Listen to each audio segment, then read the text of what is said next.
तो मैनपुरी से इस वक्त आप मुख्यमंत्री योगी आदित्यनाथ को सुन रहे थे। अगली खबर मेरठ से है। शपथ ग्रहण समारोह में पार्षदों की पिटाई हो गई। दरअसल एआईएमआईएम के कई पार्षद सरेआम पीटे गए। पीट कर पार्षदों को प्रेक्षागृह से बाहर निकाल दिया गया। वंदे मातरम के लिए खड़े न होने पर इनकी पिटाई की गई। बीजेपी नेता कार्यकर्ताओं ने इन्हें जमकर पीटा। पिटाई के दौरान पार्षदों को चोटें लगी, उनके कपड़े तक फट गए। वंदे मातरम न गाने पर एआईएमआईएम के पार्षदों की पिटाई हुई। सीसीएस विधि के प्रेक्षागृह का ये पूरा मामला है, जहां की ये तस्वीर।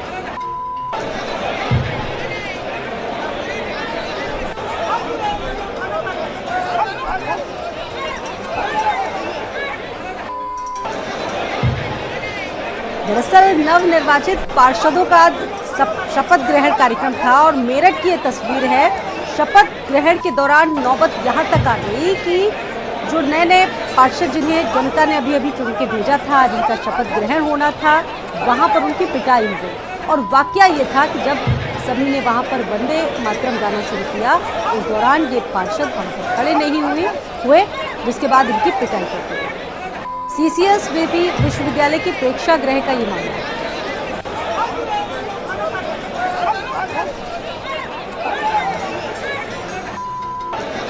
मेरठ की तस्वीर आपके सामने है। शपथ ग्रहण समारोह का मामला है। पार्षदों की पिटाई हुई है। एआईएमआईएम के कई पार्षद सरेआम पीटे गए हैं। पीट कर पार्षदों को प्रेक्षागृह से बाहर निकाला गया है। वंदे मातरम के लिए खड़े नहीं होने पर इनकी पिटाई की है। बीजेपी नेताओं और कार्यकर्ताओं ने इन्हें जमकर पीटा है। आरोपी बीजेपी नेता बताया जा रहा है, जिन्होंने ओवैसी की पार्टी के तमाम पार्षदों को पीटने का आरोप लगा है। सीसीएसयू यूनिवर्सिटी के प्रेक्षागृह में जहां पर महापौर और पार्षदों का शपथ ग्रहण समारोह चल रहा था, वहीं एआईएमआईएम के कई सारे पार्षदों के साथ मारपीट की गई है।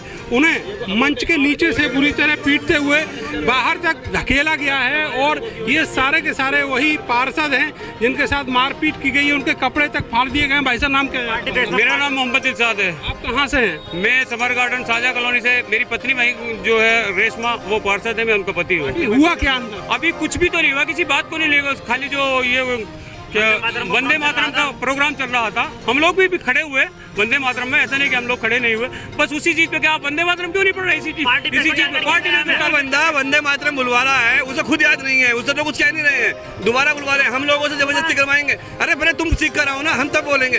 पहले तुम सीख कर आओ, अपने आप को सही करो। और कॉन्स्टिट्यूशन कहीं में नहीं लिखा हुआ कि हम वंदे मातरम बोलेंगे। हम अपना राष्ट्रीय गीत गाएंगे, हम भारत माता की जय बोलेंगे, हिंदुस्तान जिंदाबाद बोलेंगे। लेकिन अगर ये चाहते हैं कि हम वंदे मातरम बोले, किसी कीमत पर नहीं बोलेंगे। गर्दन कट सकती है लेकिन झुकेंगे नहीं। बीजेपी का खुल के सामना करेंगे, डट के मुकाबला करेंगे। कौन लोग थे जिन्होंने पिटाई के लोग? बीजेपी के गुंडे थे जिन्होंने हमारे साथ मारपीट की, महिलाओं के साथ मारपीट की। सब अंदर वीडियो बनी हुई है हमारी तरफ से। सब चीज सब आपको पता चल जाएगा। सारे लोगों ने यूँ कह रहे हैं ना, बाहर निकाल लो यहाँ से, चलो बाहर निकाल लो, जितने भी पतंग वाले हैं। बताओ जी, अभी जो निर्वाचित पार्षद है उनसे? जी मैं भी पार्षद हूँ, वार्ड नंबर 79 के साथ भी आते जी। इनका हाँ बाहर निकाल लो, सब बाहर निकाल लो यहाँ से। कैमरा सहयोगी सानू के साथ में नरेंद्र, भारत समाचार, मेरठ। मेरठ का ये पूरा मामला। शपथ ग्रहण समारोह में पार्षदों की पिटाई हो गई। एआईएमआईएम के कई पार्षद सरेआम पीटे गए। पीट कर पार्षदों को वहां से बाहर निकाल दिया गया, यहां तक कि उनके कपड़े तक फाड़ दिए गए। दरअसल वंदे मातरम के लिए खड़े ना होने पर इन सभी पार्षदों की पिटाई कर दी गई थी। बीजेपी नेताओं और कार्यकर्ताओं ने इन पार्षदों को जमकर पीटा। पिटाई के दौरान पार्षदों को चोटें आई, उनके कपड़े फट गए। बताया जा रहा है कि वंदे मातरम न गाने पर इन सभी एआईएमआईएम पार्षदों की पिटाई हुई थी। सीसीएस विश्वविद्यालय के प्रेक्षागृह की तस्वीर थी। मौका था शपथ ग्रहण समारोह का, लेकिन वहां से ये तस्वीर आ गई सामने। वंदे मातरम के मुद्दे पर यह विवाद हुआ है। शपथ ग्रहण कार्यक्रम के दौरान मारपीट की तस्वीरें मेरठ से निकलकर सामने आई।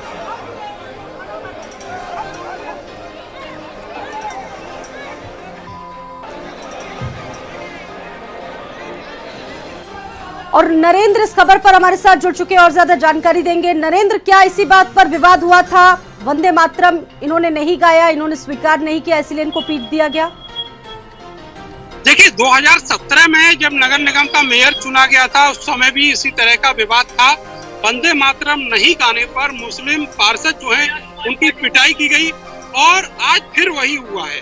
पहले भी इस तरह के विवाद था और आज AIMIM के जितने भी पार्षद वहां बैठे थे उन सबके ऊपर उन्हें मजबूर करने की कोशिश की गई और उसके बाद जब वो नहीं माने तो उनकी पिटाई की गई। एक पार्षद मेरे साथ है AIM के और उनकी पिटाई हुई है। आपका नाम क्या है, किस वार्ड से? मोहम्मद आसिफ सैफी, वार्ड नंबर 79 हुआ क्या है? हुआ क्या है, मतलब जब वो बोल लेते सब और वो खड़े हो गए थे, हम सब खड़े हो गए थे, फिर बीजेपी के लोग आए, उन्होंने बदतमीजी करी, औरतों को मारा, एक हमारे दिलशाद भाई है उन्हें मारा और उनके इन्हें मुसलमानों को यहाँ से बाहर निकाल लो। प्रशासन अगर नहीं आती तो पता नहीं क्या हालत है। अगर हम अल्लाह अकबर कहने लगे थोड़ी कर देंगे, जो कानून है वो कानून है। अगर प्रशासन नहीं आती तो पता नहीं मार पिटाई करके क्या हालत करते उधर। मतलब सब वंदे मातरम के लिए खड़े होने पर कोई ऐतराज नहीं? खड़े हो गए थे हम। अब खड़े होने के थोड़े हमारे मुंह से बोलो। अब हमारे मन में क्या, अब तुम इस बात से क्या ले रहे हो? यूं क्या क्या कि औरतों पर और उन पर सब पे हमला करा, उनको भगाओ ही नहीं आते, मुसलमानों को भगाओ, सब चाहिए। आपने सम्मान किया, वंदे मातरम गाए जा रहा है, सम्मान तो पूरा करना पड़ता है। इस तरकीब से हम खड़े हुए थे। अब ये थोड़ी का हमारे मुंह से हम उनसे क्या हुई, तुम अल्लाह अकबर का क्या थोड़ी देंगे? भाई जो काम था चलो खड़े हुए थे हम, अपना होता है वो नहीं पड़े। पार्षद थे जिनकी 11 जने थे, कपड़े भी फटे, कपड़े फाड़ दिए, कपड़े फटे हुए हो रहे उधर। और तो भी मेरे पीछे और भी पार्षद हैं, ये पीछे पूरा जो गट लगा हुआ है वही सारे लोग हैं। भैया थोड़ा सा हटिएगा।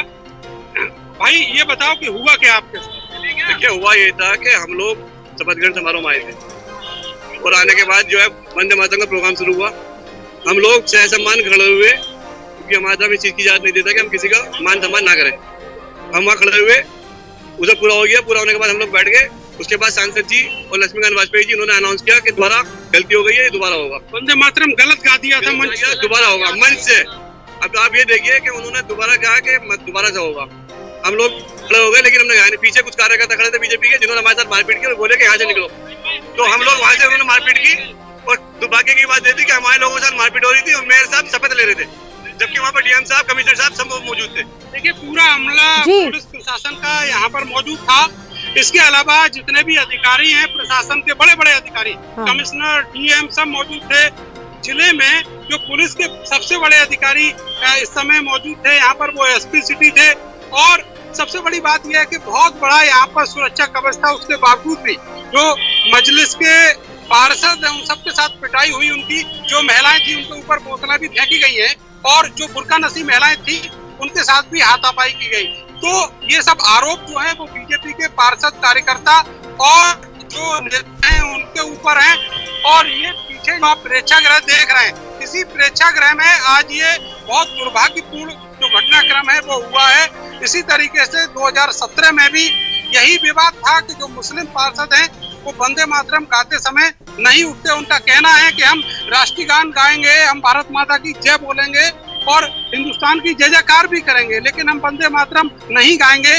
वो उनके धर्म के हिसाब से ठीक नहीं है।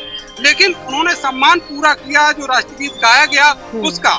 दूसरी तरफ आपको ये भी बता दें कि आज जब मंच से आधिकारिक रूप से जो राष्ट्रगीत गाया गया उसमें तमाम खामियां थी और उसको लेकर खुद बीजेपी के नेता और कार्यकर्ता आप जो बता रहे हैं, इसका वीडियो भी अगर वहां पर CCTV होगा तो वीडियो भी इसका वायरल होगा। उसके बाद चीजें क्लियर होंगी कौन कौन से बीजेपी नेता था, क्योंकि आपने बताया कि एक पार्षद का ये भी कहना था कि लक्ष्मीकांत वाजपेयी भी खुद वहां पर बैठे थे, यानी कि बीजेपी के तमाम बड़े नेता वहां पर मौजूद थे, सभी आला अधिकारी थे। और उनकी मौजूदगी में अगर ऐसा होता है तो ये तो बहुत दुर्भाग्यपूर्ण घटना है। बिल्कुल ये दुर्भाग्यपूर्ण घटना है। दूसरी तरफ मैं आपको बताऊं कि मंच पर केवल लक्ष्मीकांत वाजपेयी या फिर राजेंद्र अग्रवाल जो बीजेपी के सांसद हैं वही नहीं थे। जितने भी जनप्रतिनिधि हैं, मंत्री दो वहाँ पर नरेंद्र कश्यप और डॉक्टर सोमेंद्र तोमर उत्तर प्रदेश सरकार के मंत्री हैं वो मौजूद थे। इसके अलावा और सारे जो पार्टी के बड़े नेता हैं वो मौजूद थे। इसके अलावा बहुत सारे ऐसे भी नेता हैं जो पार्टी की अलग अलग के संगठन से अपना ताल्लुक रखते हैं वो भी मौजूद थे। लेकिन उन सबकी मौजूदगी में देखिए नरेंद्र, ये भी कहा जाता है कि ये बीजेपी जो पार्टी है ये अनुशासन के लिए जाने जाती है, उसके कार्यकर्ता बेहद अनुशासित होते हैं।